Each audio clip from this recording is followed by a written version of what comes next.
وظائف کے لیے وظائف الصالحین آفیشیل کو سبسکرائب کریں۔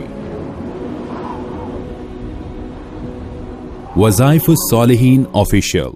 نحمده ونصلي على رسوله الكريم اما بعد فاعوذ باللہ من الشیطان الرجیم بسم اللہ الرحمن الرحیم۔ آج آپ کو ایسی دعا بتلانی مقصود ہے جس کی وجہ سے فرشتوں میں بھی ہلچل مچ جاتی ہے، فرشتے بھی بے قرار ہو جاتے ہیں، اور جس انسان کو یہ توفیق مل جائے کہ وہ یہ دعا پڑھ لے تو اللہ تبارک و تعالی اسے فرشتوں کا محبوب بنا دیتے ہیں، اور اس کی پریشانیاں دور ہو جاتی ہیں، اس کی دعائیں قبول ہوتی ہیں، اس کو عبادت کا شوق ذوق اللہ عطا فرماتے ہیں، اور اس کے اللہ رب العزت الجھے ہوئے کاموں کو سدھارنا شروع کر دیتے ہیں اور اس کے کام بن جاتے ہیں۔ اور یہ ایسا مجرب عمل ہے کہ فرشتے بے قرار ہو جاتے ہیں۔ نبی علیہ الصلوۃ والسلام ایک مرتبہ نماز پڑھا رہے تھے، آپ صلی اللہ علیہ وآلہ واصحابہ وسلم نے جب نماز پڑھائی تو آپ نے سلام پھیرا تو آپ نے فرمایا کہ تم میں سے کس نے کوئی زائدہ کلمات کہے ہیں؟ تو سارے صحابہ خاموش ہو گئے، چونکہ ایک صحابی کی آواز آپ کو آ گئی تھی تو آپ نے پھر پوچھا تو وہ صحابی چپکے سے بولا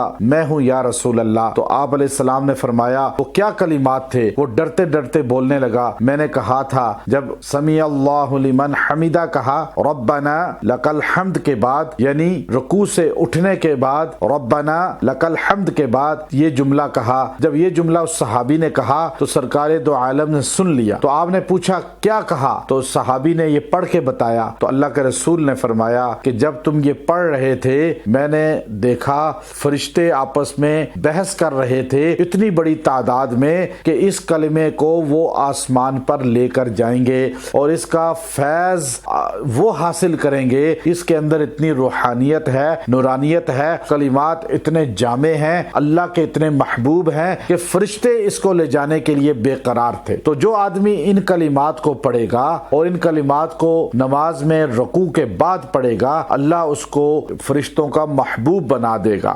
یہ فرشتوں کا محبوب بننے والا کبھی ذلیل نہیں ہوتا، کبھی پریشان نہیں ہوتا، کبھی تنگ دست نہیں ہوتا، کبھی بیماریوں میں الجھتا نہیں ہے۔ اللہ اس کو راحت عطا فرماتے ہیں، سکون عطا فرماتے ہیں۔ اور یہ کلمات آپ رکوع کے بعد ربنا لک الحمد کے بعد ضرور پڑھنا اپنا معمول بنائیں، بالخصوص طور پہ ان خاص دنوں میں جو عبادات کے دن ہوتے ہیں، مہینے ہوتے ہیں، ان میں تو خاص طور پہ ان کو پڑھیں، اللہ اس کا فیض دے گا اور اس کو اللہ رب العزت آپ کے لیے ذریعہ نجات بنا دے گا۔ وآخر دعوانا الحمد للہ رب العالمین۔